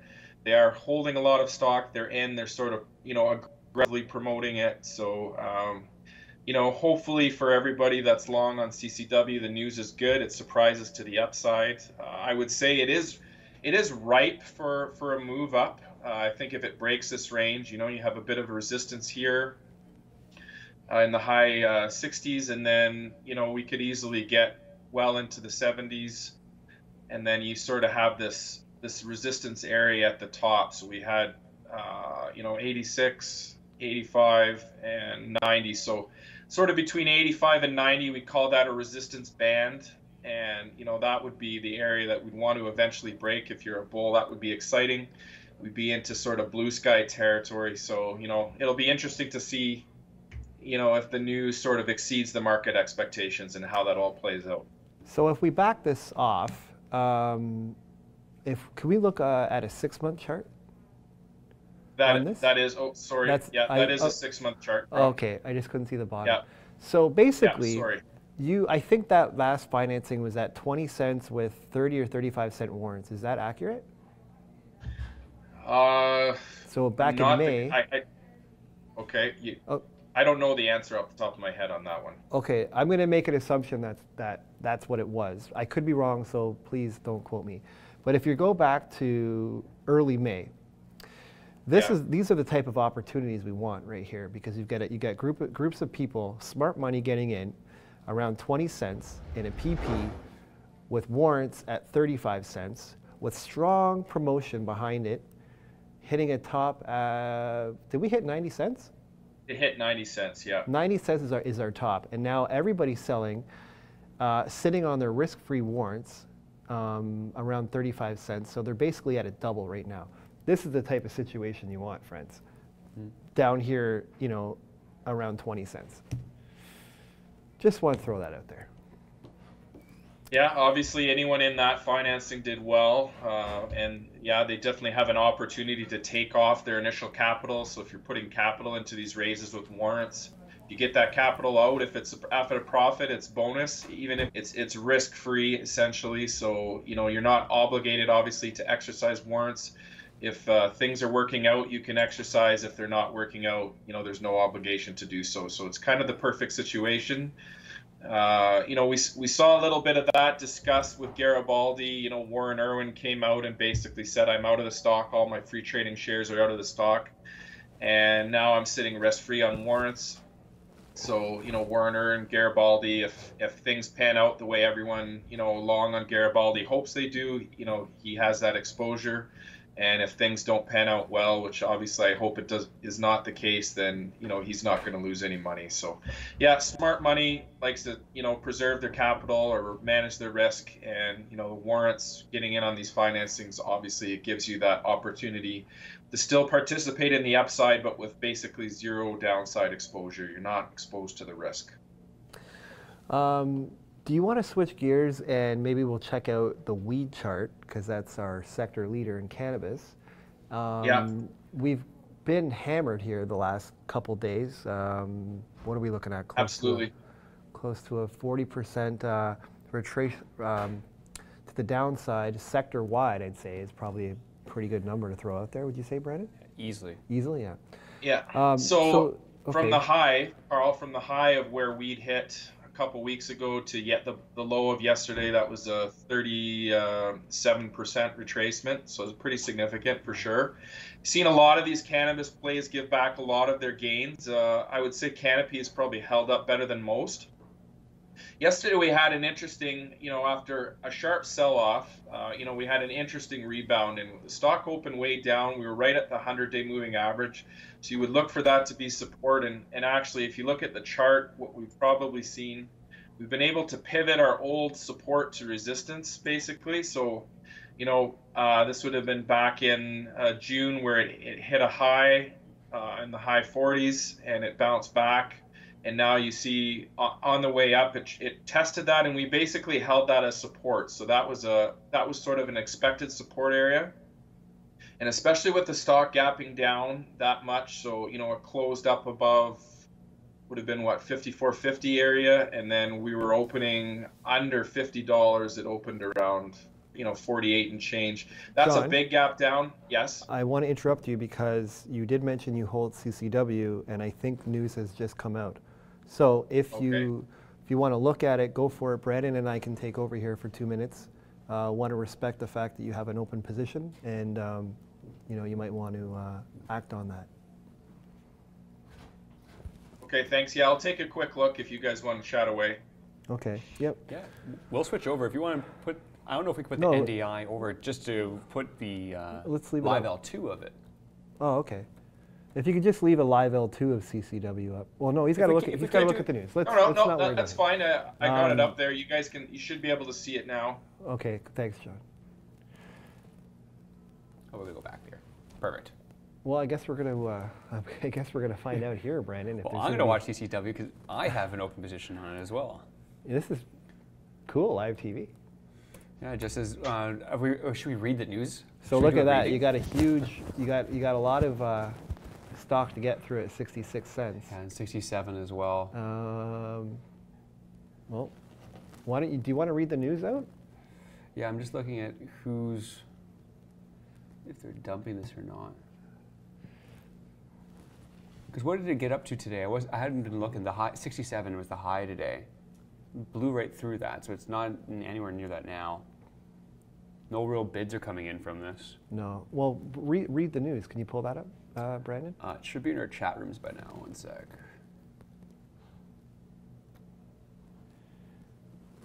Live, coming from you from Toronto. Hey, you know what? This is amazing. You're not going to get this on BNN.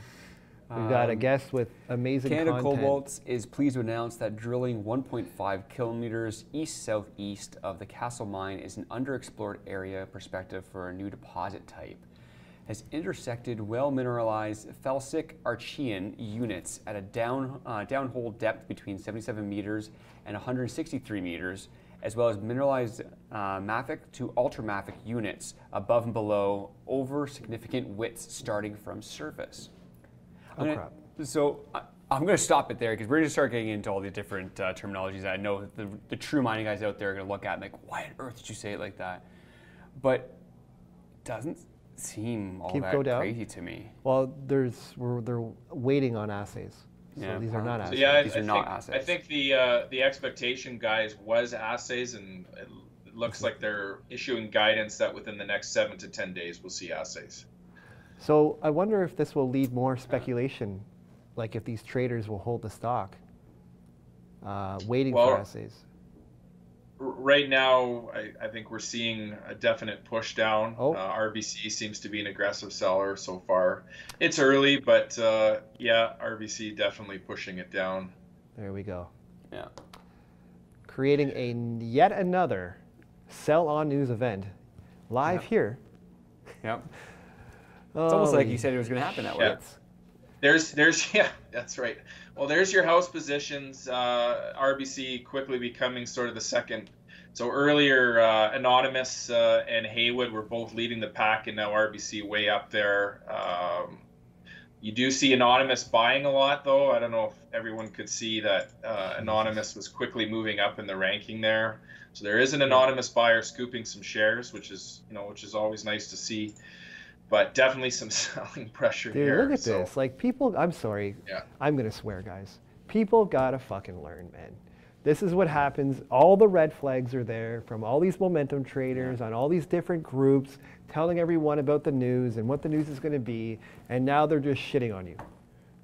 Literally selling. They do it every single That's an assumption. But you got to get familiar with who's saying what and the outcome. What they say and the stock is down 17%. And we were just at it was 0% when we first looked at Yeah, it. but you know what? In our chat rooms, we keep it real and we talk about both sides. I mean, we warned our community that certain groups are out there talking about the news and potentially could see a sell on news, and that's what you have right here. Anywho. Anywho, yeah, well, can't say I'm surprised. Like I said, yellow flags earlier for sure. You could argue red flags, but definitely, it's never comforting to see sort of a trading dominated chat room taking big positions, because those guys are always basically going to be selling the news. So, unless you have a lot of buyers that are excited by what they see, and, it doesn't look like we have that right now, you get a big drop in price. So, yeah, we're now down 20%, which is pretty significant on the day. And someone's selling into the 50s there. So, okay, well, Jonny Mac, let's look at the positive side here. So you've got a sell-off from traders, and now you have some speculation that assays are going to come in the next 2 weeks. 7 to 10 days per the news release. Yeah. Okay, 7 to 10 days. So, there's going to be some opportunity here. There's going to be another leg of speculation into assays.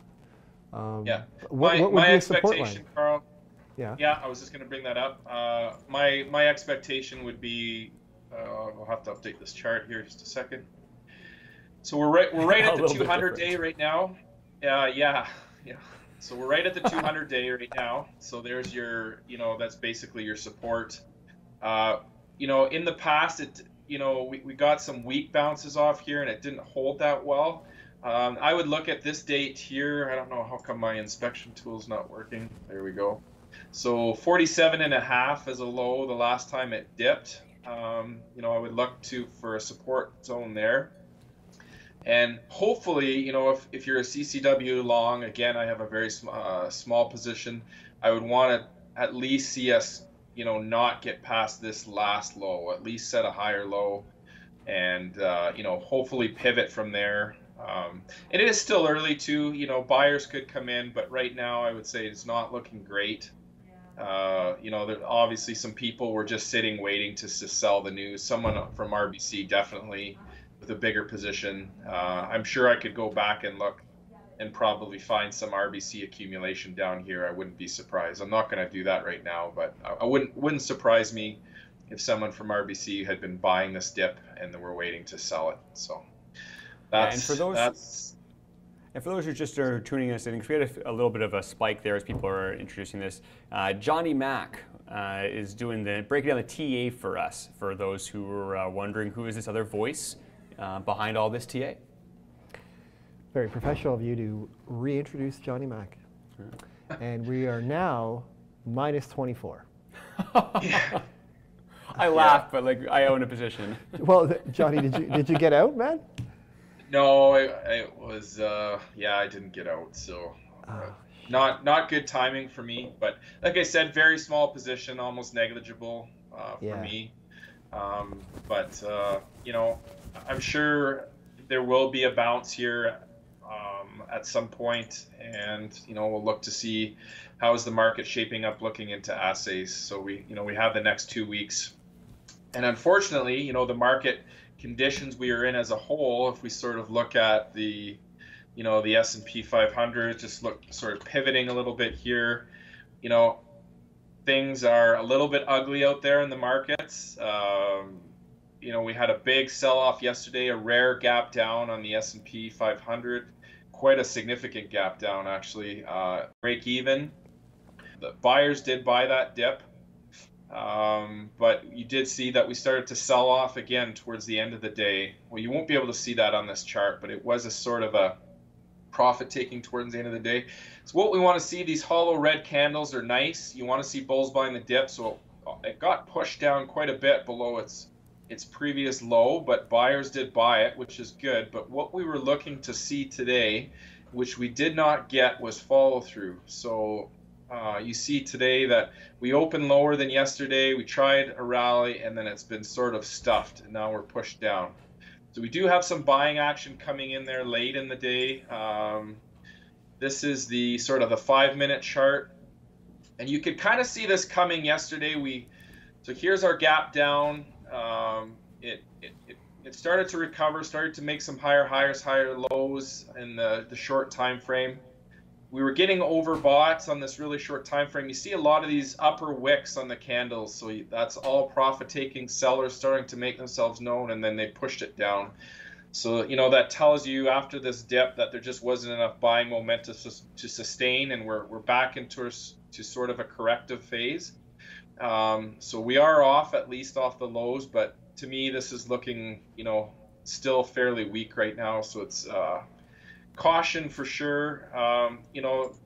Some people take the, they take the philosophy that I want to be buying when everyone else is scared, and that's that's a legitimate strategy. I think anyone that bought some of the dips on the marijuana stocks yesterday, especially if you're a day trader, you did well. If you were buying this gap down on weed, for example, there was quite a swing in money that was to be made. But again, very similar to the S&P 500, we had this hollow white candle indicating buyers buying the dip, and it just couldn't follow through. We sort of ended up bouncing off the same resistance level.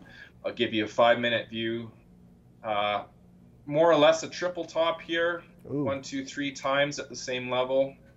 Just couldn't get through, and now we're back into sort of a corrective phase. So a number of people in the market have made commentary that there's a decent correlation right now between the S&P 500 SPY and weed. I would agree with that. It's a fairly good correlation. They are tracking each other somewhat well. Although earlier today it's not an exact correction. I found the weed stocks were sort of a little bit sideways, whereas the S&P 500 was continuing to go down. But now you see that they're sort of catching up and dipping a little bit. I did have a chart up. John. We got 1 minute. Oh, wow. Okay. Well, one thing I wanted, before everyone loses their marbles on this, I wanted to sort of make note of something. Let's see if I can bring it up here. Where are we? See if I can get this in 1 minute. Yeah, no worries. Just so everyone knows, you can probably, I'm going to ask Jonny Mac if you can join me in our Sunday Night Live in our private Facebook group. And if he's available, we can continue on with this stuff and look forward to other things in the markets. Oh, it's not going to work. Oh, I typed the symbol in wrong. Sorry, bear with me, guys. Yep. Hey, no worries, man. I love seeing this stuff and watching so amazing. CCW explode in front of our face. And you own it. Did you get out? No, I'm on the show. Jesus. What I'm trying to do is bring up the equity put call ratio in the U.S. Oh, the volatility? Chicago. Not the volatility index, but that's another one. I was just trying to do some sentiment indicators here. See if there we go. Okay. So what you're seeing here on the top, we have the S&P 500 as represented by SPY, and then on the bottom we actually have our equity put call ratio. So for anyone not familiar with options, you have calls and puts. When you're buying calls, you're bullish on the stock. When you're buying puts, you're bearish. So what this is measuring is the ratio of the people entering call positions versus put positions. The higher this number, the more people are entering put positions, which means the higher the number of people that are bearish on the market.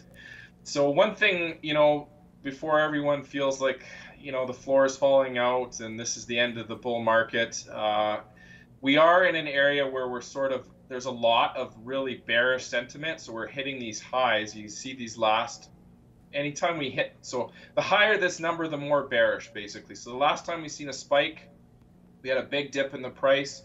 This put call ratio went very high, and then we recovered from that. And the same, all the mess that we had earlier in the year when we had this big dip, the put call ratio got high again, and we recovered. And we had a really big spike in bearish sentiment on that second dip, and again, it recovered off that. So sentiment is contrarian, or I guess I should say sentiment when it hits its extremes is contrarian. So when everyone is really elated and euphoric, when it's the hookers and blow type mentality, that's the kind of time to be nervous. And when everyone thinks that the world is coming to an end, that's the time that, you can be bullish with some caution. So just looking at some of these spikes, you can see in the past when we've hit sort of these relatively high areas of bearishness, again, the higher on this chart, the more bearish. we are getting some volume coming in. And the other thing I will note too, although we've set a higher low from the, a lower low from the last time, the last dip, we did set a higher high, or a higher low in momentum. I don't know if everybody can see that without me annotating, and I'm probably going way over time here on you guys, but there's your higher low there in momentum and your lower low. So that's not being confirmed. That doesn't necessarily mean that this isn't gonna, continue lower, but it is one sort of encouraging sign. And I do like that we're, the bearishness is quite high right now. So we could start to get into a situation where, people, you have people moving in to take advantage of those that are capitulating. So just another perspective to offer on the overall markets. Well, that was amazing. Yeah, Jonny Mac also referenced hookers and blow. Also amazing. CCW is sitting at 51 cents. And covering a little bit, yeah. I'm hoping that Jonny Mac his schedule is open on Sunday night, because I'd love to talk more about this stuff. Just him and I and some other friends in our Facebook group, private Facebook group. Follow the Money on Facebook. So I won't put Jonny Mac on the spot here, but I will be working behind the scenes to get him to come and join me on Sunday Night Live. Right. So should we wrap it up, Brandon? That's a full wrap up. I hope everyone enjoyed the show. Jonny Mac, thank you very much. We'll be back again soon. Thanks again, Jonny Mac. Cheers, guys. Take care. Later. Awesome.